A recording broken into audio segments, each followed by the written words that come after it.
నీ ఆత్మీయతను పరీక్షించుకొనుము. సిలువ వేయబడుటకు ముందు ప్రభు అయిన యేసును ఎరుగనని పేతురు ముమ్మారు బొంకెను. ఇది పేతురు తనలో ఉన్న గర్వము, తొందరపడి మాట్లాడుట మరియు ప్రార్థన లేని జీవితమును బట్టి ప్రభుతో ఉన్న నిరుత్సాహంతో కూడిన 3.5 సంవత్సరముల ఫలితము. అయినను ప్రభు తన గొర్రెలను మేపు బాధ్యతను పేతురునకు అప్పగించుచున్నప్పుడు తన బలహీనతలను గురించి ప్రభువు మాట్లాడలేదు. ప్రభువు నిమిత్తము శ్రమలను ఎదుర్కొనుటను గురించి గాని మరియు భవిష్యత్తులో దీనుడిగా ఉండి ప్రార్థించి మరియు ధైర్యము గల సాక్షిగా ఉండమని గాని ప్రభువు సవాలు చేయలేదు. దేవుని ప్రజల మీద నాయకుడిగా ఉండి మరియు ఆత్మ సంబంధమైన వ్యక్తిగా ఉండుటకు ఇవి అర్హతలుగా ఉన్నప్పటికీ ప్రభువు అటువంటి ప్రశ్నలు అడుగటలేదు. ఒక సామాన్య ప్రశ్న వీటన్నిటికీ సరిపోతుందని ప్రభు అయిన యేసునకు తెలియను. ఆ ప్రశ్నకు సరి అయిన జవాబు వచ్చిన ఎడల మిగతావన్నీ సజావుగానే వెంబడించును. ఆ ప్రశ్న ఏమనగా, అన్నిటికంటే మరియు అందరికంటే నన్ను ఎక్కువగా ప్రేమించుచున్నావా?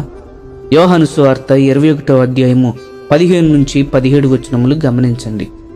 క్రీస్తును ప్రేమించుటయే ఒక మనిషి యొక్క ఆత్మీయతకు నిజమైన పరీక్ష.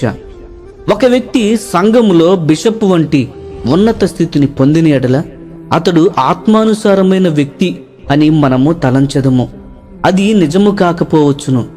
తిరిగి జన్మించి మరియు దానిని బట్టి ప్రభువును ప్రేమించిన వ్యక్తి మాత్రమే ఆత్మానుసారమైన వ్యక్తి కాగలడు. ఒక సంఘమునకు బిషప్గా ఉన్న వ్యక్తి కూడా తిరిగి జన్మించి ఉండలేకపోవచ్చును.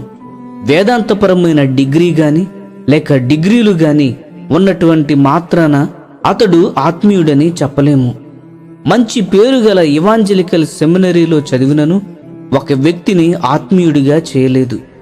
నీవు ఒక సమాజమునకు పాస్టరుగా ఉండవచ్చును, లేక పూర్తి కాలము క్రైస్తవుడిగా పనిచేసేవాడిగా ఉండవచ్చును. కానీ అవి ఒక వ్యక్తిని దైవజనుడిగా చేయలేవు. క్రమము తప్పకుండా కూటములకు వెళ్ళుట మరియు బైబిల్ జ్ఞానము ఎక్కువగా కలిగి ఉండుట మరియు సువార్తీకరణ గురించి అత్యాసక్తి కలిగి ఉండుటను ఆత్మీయతకు గుర్తులు అనుకొని మనము పొరపాటు పడవచ్చును. ప్రత్యేకమైన వస్త్రధారణ మరియు అతి వినయాసక్తుడైనట్లుగా కనబడుట వలన కూడా మనము మోసగింపబడవచ్చును. దేవుని దృష్టిలో నిజమైన ఆత్మీయత ఒకే ఒక్కటై ఉన్నది. ప్రభువును నీవు ఎంతగా ప్రేమించుచున్నావు? అది నీకును మరియు నీ ప్రభువునకును మధ్య ఉండును.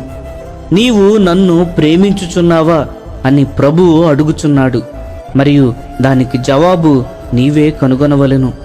ప్రియమైన స్నేహితులారా, ఈ సందేశములు మీకు ఆశీర్వాదకరముగా ఉన్నట్లయితే లైక్ చేయండి, సబ్స్క్రైబ్ చేయండి, అనేకులకు షేర్ చేయండి. మీ విలువైన అభిప్రాయములను కామెంట్ రూపంలో మాతో పంచుకోనండి.